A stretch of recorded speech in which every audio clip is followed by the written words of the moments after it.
Hello students, आज हम चर्चा करेंगे शोध प्रारूप या रिसर्च डिजाइन के प्रकारों के विषय में। जैसे शोध कार्य के कई रूप होते हैं, कई प्रकार होते हैं, वैसे ही शोध के उद्देश्यों को ध्यान में रखते हुए, उसकी प्रकृति को ध्यान में रखते हुए शोध कार्य में किन प्रविधियों का प्रयोग किया जा रहा है,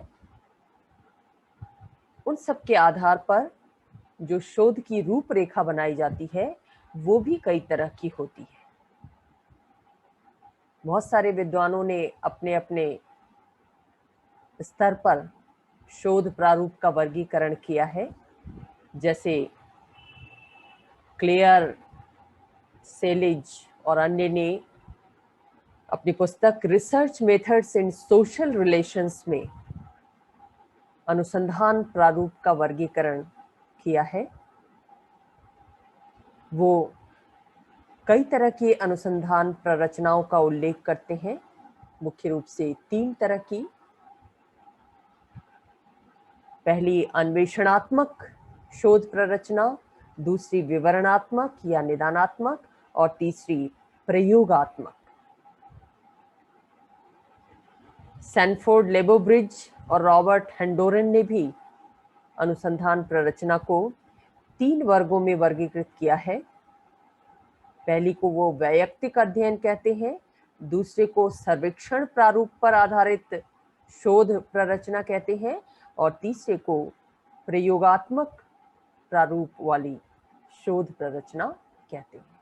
तो इन सब विद्वानों ने शोध प्रारूप का वर्गीकरण जिन रूपों में किया है, उन सब को यदि हम सम्मिलित कर दें, समन्वित कर दें, तो हम ये पाते हैं कि शोध प्ररचना मुख्य रूप से 3 तरह की होती है। पहली अन्वेषणात्मक शोध प्ररचना या अनुसंधान अभिकल्प, दूसरी विवरणात्मक या निदानात्मक शोध प्ररचना और तीसरी प्रयोगात्मक या परीक्षणात्मक शोध प्ररचना। ये 3 रूप सामने आते हैं शोध प्रारूप के, शोध की रूपरेखा के। तो पहले हम ये देखते हैं कि अन्वेषणात्मक शोध प्ररचना क्या होती है। जब कोई शोध कार्य किसी विषय के बारे में नए तथ्यों की खोज के लिए किया जाता है और उस खोज के माध्यम से उस विषय के बारे में नया ज्ञान देना उसका लक्ष्य होता है, तो ऐसे शोध कार्य के लिए जो प्रारूप निर्मित किया जाता है, जो रूपरेखा बनाई जाती है, उसको अन्वेषणात्मक शोध प्ररचना या शोध अभिकल्प या शोध संरचना कहते हैं। इस तरह के शोध प्रारूप में शोध कार्य की जो रूपरेखा बनाई जाती है वो इस तरह से बनाई जाती है कि जो घटना की प्रकृति है, किसी भी सामाजिक राजनीतिक घटना की प्रकृति है, उसकी जो प्रक्रियाएं हैं, उनमें वास्तविकता को यानी तथ्यों को ढूंढा जा सके। कोई घटना किस कारण से घटित हुई, किन परिस्थितियों में घटित हुई, क्या प्रक्रियाएं फॉलो की गई किसी व्यवस्था के अंतर्गत, किसी व्यवहार के अंतर्गत, उनमें वास्तविकताओं का पता लगाना ऐसी शोध प्ररचना का उद्देश्य होता है। सामाजिक विज्ञानों का क्षेत्र, जैसा हम जानते हैं कि ये ऐसा क्षेत्र है जहां पर शोध कार्य के द्वारा अर्जित ज्ञान सीमित है। ज्ञान तो बहुत सारे मौजूद हैं, लेकिन वो ज्ञान प्रमाणित नहीं है, वैज्ञानिक विधियों के प्रयोग पर आधारित नहीं है, वो ज्ञान काल्पनिक है। विभिन्न तरह के सामाजिक जीवन के विषय में साहित्य उपलब्ध है, कविता, कहानियां, उपन्यास, लेख, बहुत सारे साहित्य सामाजिक जीवन के बारे में मिलते हैं। लेकिन इस तरह के साहित्य और शोध साहित्य में फर्क ये होता है कि शोध साहित्य तथ्यों पर आधारित होता है, वास्तविकताओं पर आधारित होता है, जबकि अन्य जो साहित्य हैं वो बहुत हद तक कल्पना पर, व्यक्तिगत सोच पर, लेखक या कथाकार के दृष्टिकोण पर आधारित होते हैं। तो सामाजिक जीवन के क्षेत्र में जो भी ज्ञान है, उस ज्ञान का बहुत थोड़ा सा भाग शोध के द्वारा प्रमाणित है, शोध कार्य द्वारा अर्जित है। और सामाजिक विषयों में हम देखते हैं कि वैज्ञानिक सिद्धांतों का विकास भी कम ही हुआ है, क्योंकि जब शोध कार्य कम होंगे तो वैज्ञानिक सिद्धांत भी कम ही होंगे, क्योंकि वैज्ञानिक सिद्धांतों का निर्माण शोध पर आधारित होता है, वैज्ञानिक शोध पर आधारित होता है।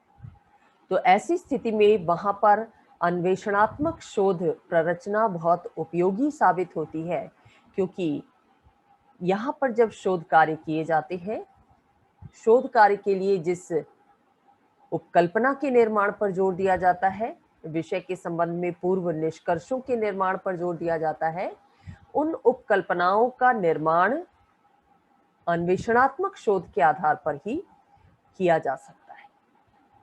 पहले शोधकर्ता अन्वेषण के माध्यम से उस विषय के बारे में कुछ प्रारंभिक जानकारी हासिल करे, तथ्यात्मक जानकारी हासिल करे, फिर उसके आधार पर कुछ उपकल्पनाएं निर्मित करे और उन उपकल्पनाओं के आधार पर वो अपने आगे के बृहद रिसर्च वर्क को आगे बढ़ाए।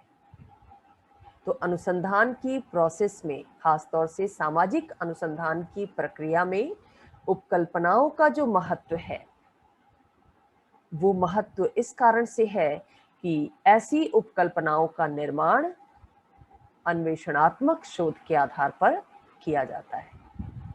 और ये अन्वेषणात्मक शोध करने के लिए जो शोध की रूपरेखा बनाई जाती है वो अन्वेषणात्मक शोध प्रारूप या अन्वेषणात्मक अनुसंधान अभिकल्प कहलाता है।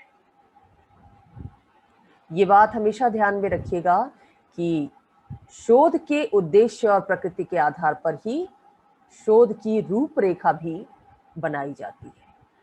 अगर अन्वेषण करना, विषय की प्रारंभिक खोज करना, विषय के बारे में ज्ञान प्राप्त करना शोध का उद्देश्य है, तो उस उद्देश्य को ध्यान में रखते हुए अन्वेषणात्मक अनुसंधान प्रारूप निर्मित किया जाता है।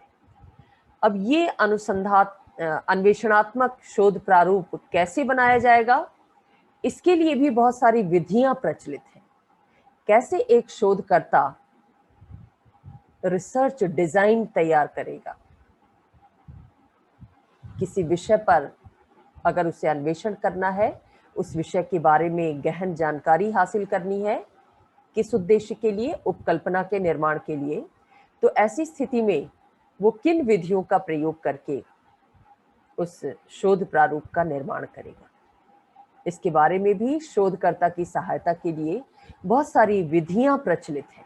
जैसे संबंधित साहित्य का अध्ययन, जिस विषय के बारे में शोधकर्ता शोध की रूपरेखा बनाने जा रहा है, उस विषय के बारे में जो लिटरेचर मौजूद है, साहित्य मौजूद है, उसका अध्ययन शोधकर्ता के द्वारा किया जाता है। आज मानव सभ्यता इस दौर में पहुंच चुकी है कि हम ये कह सकते हैं कि सामाजिक जीवन का कोई भी ऐसा क्षेत्र नहीं है जिस पर कोई ना कोई काम ना हुआ, यानी कोई भी ऐसा विषय नहीं है जिस पर प्रारंभिक स्तर का कोई कार्य ना हुआ।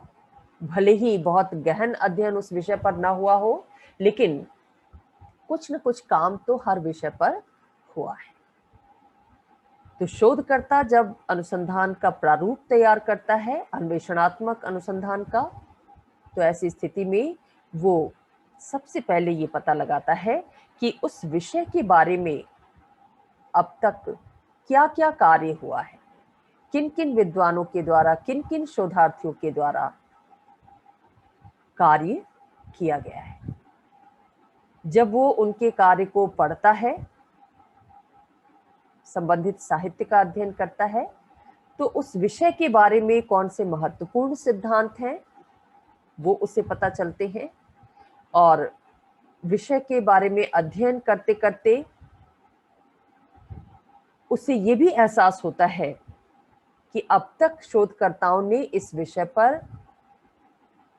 किन किन बातों को सर्च किया है, कौन कौन से पक्षों पर अध्ययन किया है और कौन कौन से पक्ष अभी अछूते हैं।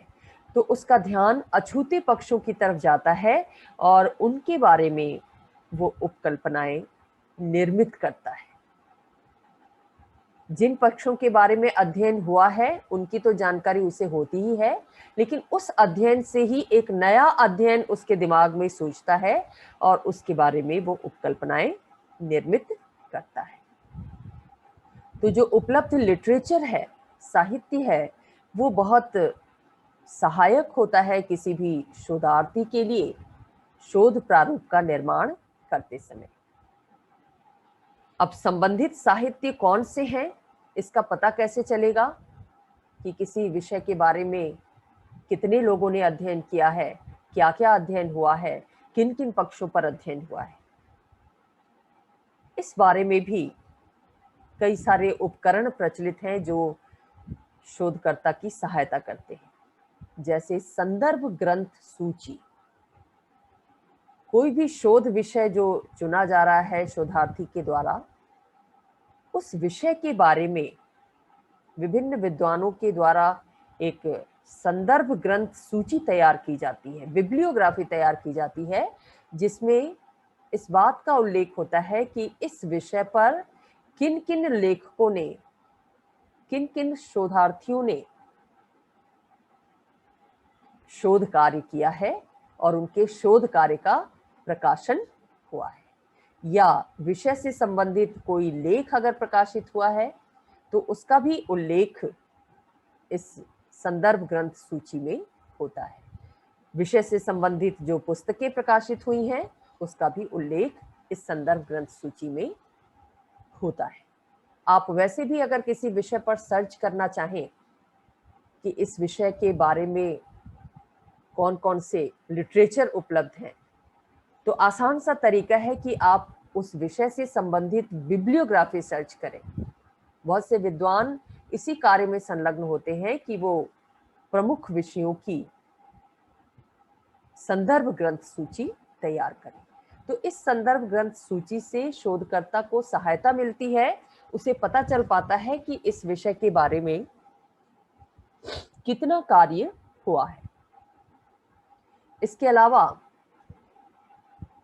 बहुत सारे पत्र पत्रिकाओं में विषय से संबंधित लेखों के सारांश प्रकाशित होते हैं। पूरा पूरा लेख प्रकाशित ना होकर एब्स्ट्रैक्ट प्रकाशित होते हैं। शोधकर्ता के लिए ये भी सहायक बनता है क्योंकि लेखों के सारांश को पढ़कर ही वो पता लगा लेता है कि उसके विषय के अनुरूप कौन से लेख उपयोगी हो सकते हैं।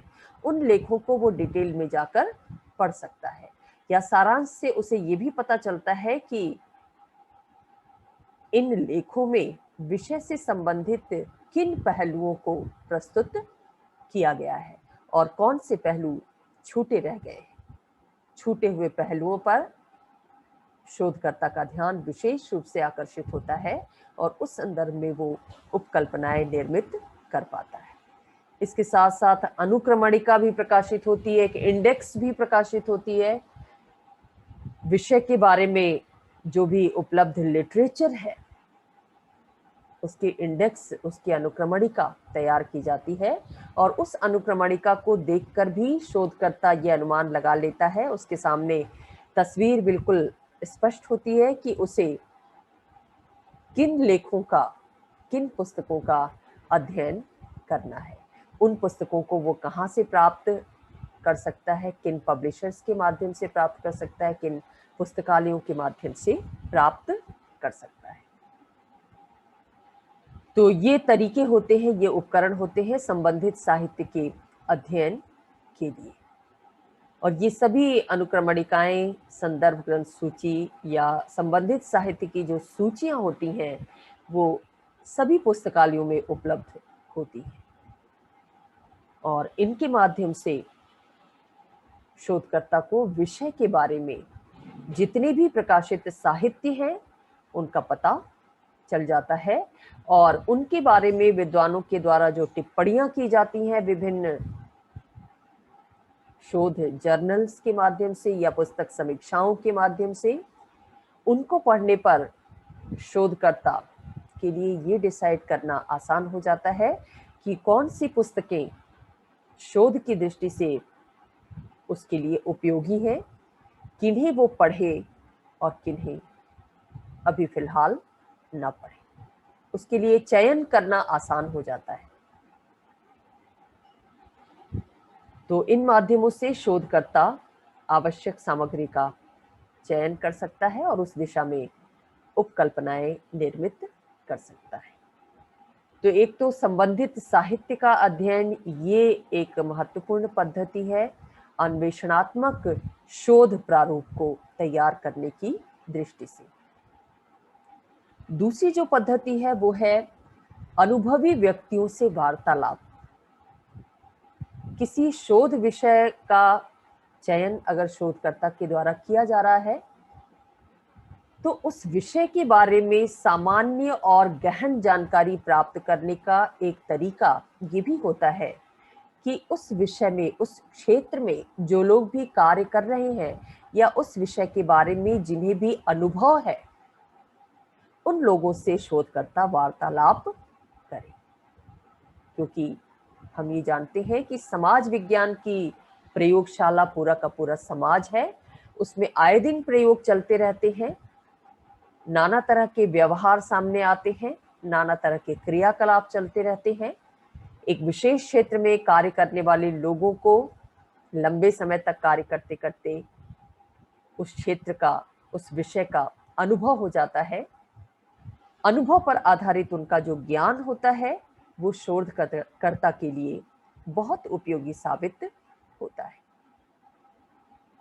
तो ये भी एक तरीका होता है कि जब शोधकर्ता किसी विषय को चुन रहा है, किसी विषय के बारे में शोध की रूपरेखा तैयार करने जा रहा है, तो उस विषय से संबंधित जो भी अनुभवी लोग हैं उनसे संपर्क स्थापित करें, उनके अनुभवों से लाभ उठाए, अनुभव से जानकारी प्राप्त करे।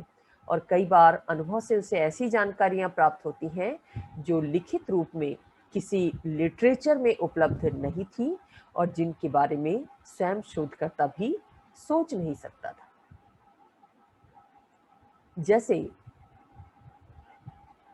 यदि आपको अपराधियों के व्यवहार के विषय में अध्ययन करना हो कि जो व्यक्ति अपराध के कारण बंदी गृहों में बंद हैं, वो जेल में रहकर कैसा आचरण प्रस्तुत करते हैं, उसका अध्ययन करना हो तो उस विषय के बारे में ज्ञान प्राप्त करने का, एक सामान्य स्वाभाविक ज्ञान प्राप्त करने का बड़ा सहज तरीका होगा कि आप जेल प्रशासन के कार्मिकों के अनुभव का लाभ उठाएं। जो लोग बंदियों के साथ समय व्यतीत करते हैं, चाहे वो जेलर हो या जेल में काम करने वाले अन्य कार्मिक हो, क्योंकि बंदी उनके सामने बार बार आता है, वो उनके आचरण से परिचित होते हैं। बहुत सारे बंदी आते हैं और बहुत सारे बाहर भी जाते हैं जेल से। ऐसी स्थिति में उनका अनुभव शोधकर्ता के लिए विशेष मायने रखता है। तो ये भी एक तरीका है शोध प्रारूप को तैयार करने का। और तीसरा जो तरीका है वो है एकल विषय अध्ययन, केस स्टडी। यानी अन्वेषणात्मक शोध प्रारूप को तैयार करने के लिए कई बार शोधकर्ता किसी क्षेत्र विशेष को या समूह विशेष को संस्था विशेष को चुन लेता है और उस संस्था का प्रारंभिक अध्ययन करता है, गहन अध्ययन करता है और उस अध्ययन के आधार पर वो शोध की रूपरेखा तैयार करता है। तो ये 3 पद्धतियां हैं, प्रविधियां हैं अन्वेषणात्मक शोध प्रारूप को तैयार करने की। एक तो संबंधित साहित्य का अध्ययन कैसे कर सकता है शोधकर्ता, उसके लिए बहुत सारे उपकरण उपलब्ध हैं। बिब्लियोग्राफी, इंडेक्स के रूप में, और अनुभवी व्यक्तियों से वो वार्तालाप कर सकता है, या फिर एक विषय विशेष, क्षेत्र विशेष, संस्था विशेष को चुनकर उस पर गहन अध्ययन करके उसके बारे में रूपरेखा तैयार कर सकता है। तो ये थी अन्वेषणात्मक शोध प्ररचना, जो शोध प्रारूप का पहला प्रकार है। दूसरा जो प्रकार है शोध प्रारूप का, वो है विवरणात्मक या निदानात्मक शोध प्रारूप। विवरणात्मक नाम से स्पष्ट है कि जब शोध का उद्देश्य किसी घटना, किसी व्यवहार का तथ्यात्मक विवरण प्रस्तुत करना हो, तो वो वैसे प्रस्तुतिकरण के लिए, वैसे शोध के लिए जो रूपरेखा बनाई जाती है, जो डिजाइन बनाई जाती है रिसर्च की, उसको विवरणात्मक शोध प्रारूप कहते हैं।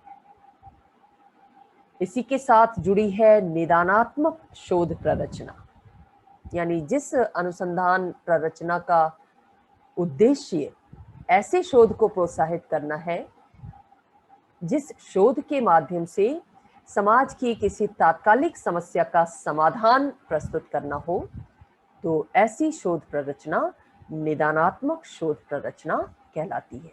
यानी यहाँ भी शोध के उद्देश्यों के आधार पर शोध प्रारूप का निर्माण किया जा रहा है। अगर शोध का उद्देश्य ज्ञान प्राप्ति है और घटना या व्यवहार का केवल तथ्यों के आधार पर विवरण प्रस्तुत करना है, तो उसके लिए विवरणात्मक शोध प्ररचना बनाई जाएगी। और अगर शोध का उद्देश्य किसी समस्या का समाधान है, तो उसके लिए निदानात्मक शोध प्रारूप तैयार किया जाएगा। ये जो विवरणात्मक शोध प्रारूप होता है, इस शोध प्रारूप का उद्देश्य ज्ञान अर्जित करना होता है। यानी ऐसे शोध को प्रोत्साहित करना होता है जिसका उद्देश्य विषय के बारे में उपलब्ध ज्ञान में और ज्यादा वृद्धि करना हो, या जो ज्ञान मौजूद है उसे प्रमाणित करना हो कि हाँ, इस विषय में जो ज्ञान पहले दे दिया गया, जो सिद्धांत पहले बना दिया गया, वो सिद्धांत अब भी उपयोगी है, अब भी प्रासंगिक है। तो ज्ञान प्राप्ति और ज्ञान परिमार्जन के उद्देश्य से जो शोध कार्य किया जाता है, उस शोध कार्य को करने के लिए जो शोध की रूपरेखा बनाई जाती है, वो विवरणात्मक शोध रूपरेखा होती है। अब ज्ञान प्राप्ति गुणात्मक भी हो सकती है और मात्रात्मक भी हो सकती है। यानी शोध के माध्यम से जिस ज्ञान को शोधकर्ता प्रस्तुत करता है, वो गुणात्मक रूप में भी हो सकता है उसका प्रस्तुतिकरण, और मात्रात्मक रूप में भी हो सकता है, यानी संख्या के रूप में भी उसको प्रेजेंट किया जा सकता है। और आमतौर पर यह देखा जाता है कि जो विवरणात्मक शोध प्रारूप होता है, वो किसी ऐसे विषय के बारे में, विषय के ऐसे पक्ष के बारे में ज्ञान प्राप्त करने के उद्देश्य से बनाया जाता है जिस पक्ष पर अब तक कोई शोध नहीं हुआ है। यानी नवीन ज्ञान को प्रोत्साहित करना ऐसी शोध प्ररचना का उद्देश्य होता है। इसके साथ साथ इस तरह के शोध प्रारूप में एक अनुसंधान के अंतर्गत जो विभिन्न वेरिएबल्स होते हैं, चर होते हैं, परिवर्तनकारी तत्व होते हैं, जैसे शिक्षा, आयु, लिंग, व्यवसाय, आर्थिक स्थिति, ये सब वेरिएबल्स कहलाते हैं, चर कहलाते हैं, जो बदलते रहते हैं। आज हमारी आर्थिक स्थिति ऐसी है, कल को बदल सकती है। आज एक व्यक्ति की आयु किसी वर्ग में है, कल को वो किसी और आयु वर्ग में शामिल हो सकता है, क्योंकि आयु तो बढ़ती रहती है, बदलती रहती है। तो उत्तरदाताओं से संबंधित वो तथ्य जो परिवर्तनशील होते रहते हैं, जो परिवर्तित होते रहते हैं, उनको चर या परिवर्त्य कहते हैं। तो जब अनुसंधान कार्य किया जाता है, खासतौर से विवरणात्मक अनुसंधान कार्य संपन्न किया जाता है, तो ऐसे अनुसंधान में जो विभिन्न वेरिएबल्स हैं, चर हैं, उनके मध्य संबंध क्या है, उनका पता लगाने के लिए भी ऐसी शोध प्ररचना बनाई जाती है। जैसे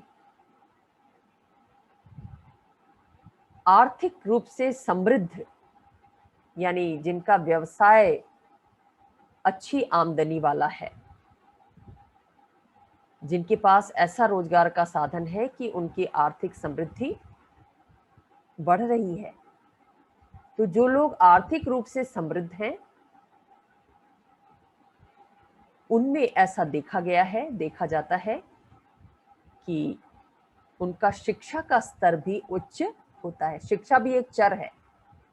जब हम डाटा कलेक्ट करने जाते हैं तो उत्तरदाताओं के से पहला प्रश्न यही पूछते हैं कि उनका नाम क्या है, उनका पता क्या है, उनकी आयु क्या है, उनकी आर्थिक स्थिति या व्यवसाय कैसा है, और उनकी शिक्षा का स्तर क्या है। ये विभिन्न वेरिएबल्स हैं। तो दो वेरिएबल्स में संबंधों को स्पष्ट करने के लिए भी ऐसी रूपरेखा बनाई जाती है शोध की, कि इनके बीच कैसा संबंध है। क्या आर्थिक स्थिति का शिक्षा के साथ कोई संबंध है? इसको जानने के लिए ऐसी रूपरेखा बनाई जाती है। और उन संबंधों का विश्लेषण करने पर आमतौर पर यह पाया जाता है कि आर्थिक रूप से जो लोग समृद्ध हैं, उनकी शिक्षा का स्तर भी उच्च है, यानी अमीर व्यक्ति अधिक शिक्षित होते हैं।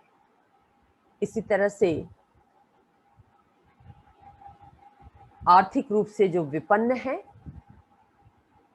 उनकी राजनीतिक जागरूकता या उनकी शिक्षा भी आपस में संबंधित होती है, प्रभावित होती है।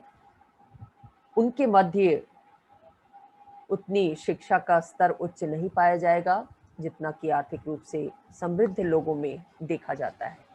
और ऐसा इसलिए होता है क्योंकि जो गरीब लोग हैं वो शिक्षा इसलिए ज़्यादा नहीं ले पाते क्योंकि वो अपने रोजमर्रा की ज़रूरतों को पूरा करने में ही अपने आर्थिक संसाधनों को व्यय कर देते हैं, या उनके पास रोजगार के ऐसे साधन उपलब्ध नहीं हैं जिनके माध्यम से वो बाकी आवश्यकताओं से निश्चिंत होकर शिक्षा पर अपना ध्यान दे सके।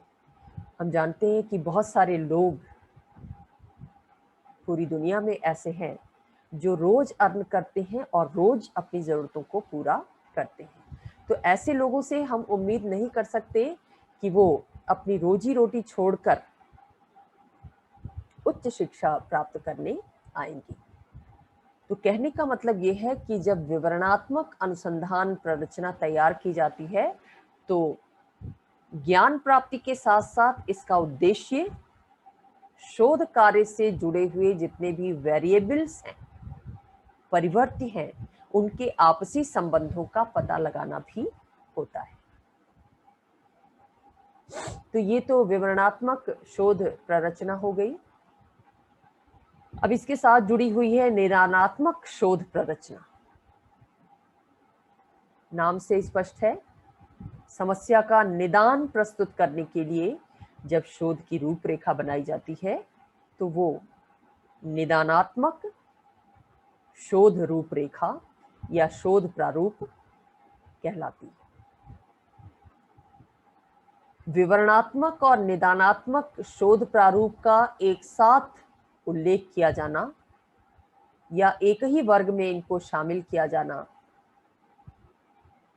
ये नहीं बताता कि दोनों एक ही है। यानी दोनों को एक समझने की भूल नहीं करनी चाहिए। हालांकि ये हो सकता है कि निदानात्मक शोध विवरणात्मक भी हो और विवरणात्मक शोध कई बार ज्ञान प्राप्ति के साथ साथ समस्या का समाधान भी सुझा सकता है, लेकिन इसके बाद भी इन दोनों में अंतर होता है। निदानात्मक अनुसंधान संरचना और विवरणात्मक शोध प्रारूप ये दोनों अलग अलग होती हैं और इनमें सूक्ष्म अंतर पाया जाता है।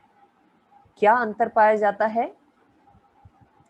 विवरणात्मक शोध प्रारूप विषय के बारे में तथ्यों का वर्णन प्रस्तुत करने का उद्देश्य रखती है।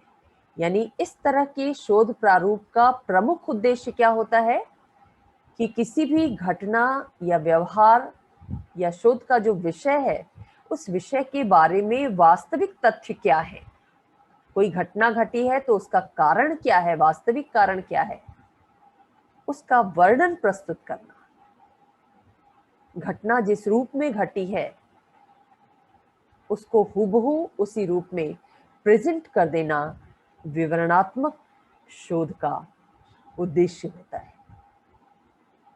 दूसरी तरफ जो निदानात्मक शोध होता है उससे जुड़ी हुई जो शोध संरचना होती है या शोध की रूपरेखा होती है, उसका उद्देश्य केवल घटना का वर्णन प्रस्तुत करना नहीं होता, बल्कि समस्या के कारणों का पता करने के साथ साथ, उसके स्वरूप का पता करने के साथ साथ उसका समाधान प्रस्तुत करना भी ऐसे शोध प्रारूप का उद्देश्य होता है। दूसरा अंतर यह है कि जो विवरणात्मक शोध प्रारूप होता है उसके आधार पर जो अध्ययन किए जाते हैं उसमें उपकल्पनाओं का इतना महत्व नहीं होता। यानी ऐसा अध्ययन कार्य पूरी तरह उपकल्पनाओं पर आधारित नहीं होता। शोधकर्ता ने शोध करने से पहले ही जो निष्कर्ष निकाल लिए उन्हीं निष्कर्षों के आधार पर आगे का अध्ययन कार्य संचालित होगा, ऐसा जरूरी नहीं होता। किसमें? विवरणात्मक शोध प्रारूप। लेकिन जो निदानात्मक अनुसंधान होता है उसके लिए जो शोध संरचना बनाई जाती है वो पूरी तरह उपकल्पनाओं पर आधारित होता है। और इसकी वजह ये होती है कि विवरणात्मक शोध के लिए जो विषय चुना जाता है उस विषय पर पहले अध्ययन कार्य कम हुए होते हैं। नया ज्ञान प्राप्त करना ऐसे शोध का उद्देश्य होता है और नया ज्ञान तब प्राप्त किया जा सकता है जब कोई पूर्व निष्कर्ष पहले ही निश्चित न कर लिया जाए। हालांकि शोध की सुविधा के लिए उपकल्पनाएं बनाई जाती हैं, लेकिन विवरणात्मक शोध कार्य में शोधकर्ता पूरी तरह उन उपकल्पनाओं पर डिपेंड नहीं करता।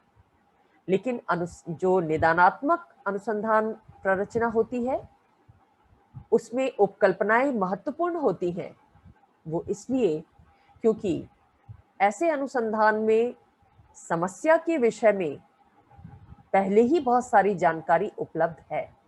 उन जानकारियों के आधार पर जो उपकल्पनाएं बना ली गई हैं उसी उपकल्पना को टेस्ट करने की, उसका परीक्षण करने की, उसी के आधार पर आगे के अनुसंधान को अंजाम देने की कोशिश शोधकर्ता के द्वारा की जाती है। तो ये भी एक अंतर होता है इन दो तरह की अनुसंधान प्ररचनाओं में, विवरणात्मक शोध प्रारूप और निदानात्मक शोध प्रारूप।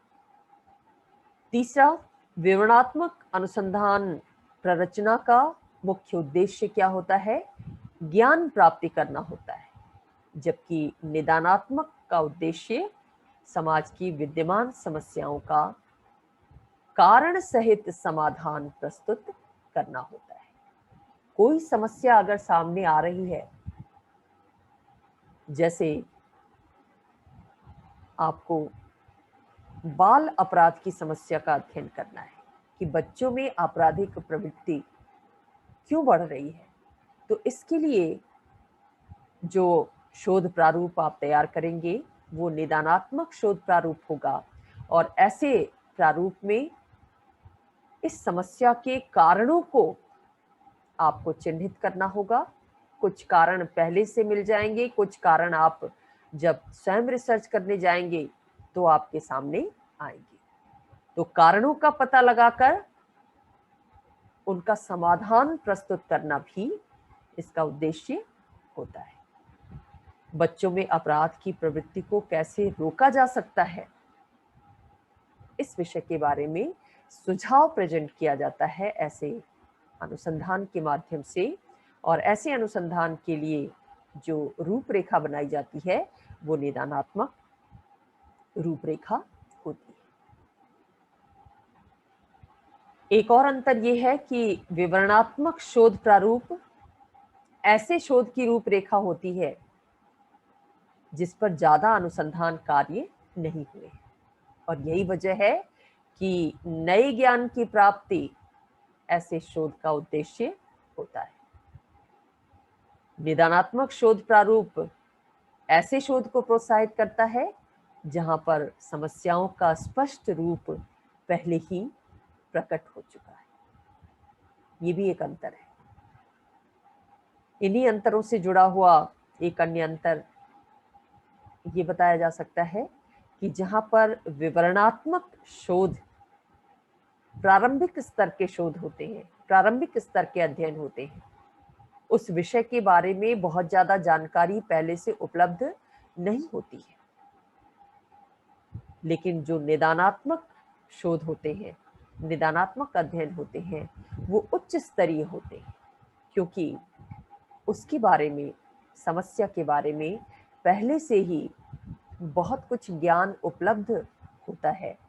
उस ज्ञान के साथ नए ज्ञान को जोड़कर समस्या का समाधान प्रस्तुत करना शोध का उद्देश्य होता है। ऐसी स्थिति में इस तरह का जो शोध होता है, इस तरह की जो शोध प्ररचना होती है, वो उच्च स्तर की होती है, उच्च कोटि की होती है। तो ये विवरणात्मक और निदानात्मक शोध प्ररचना में पाए जाने वाले अंतर है। अब तीसरी जो शोध प्ररचना है वो है प्रयोगात्मक शोध प्ररचना, जो प्रयोगात्मक शोध को प्रोत्साहित करती है। इस पर हमारी चर्चा अगली क्लास में होगी।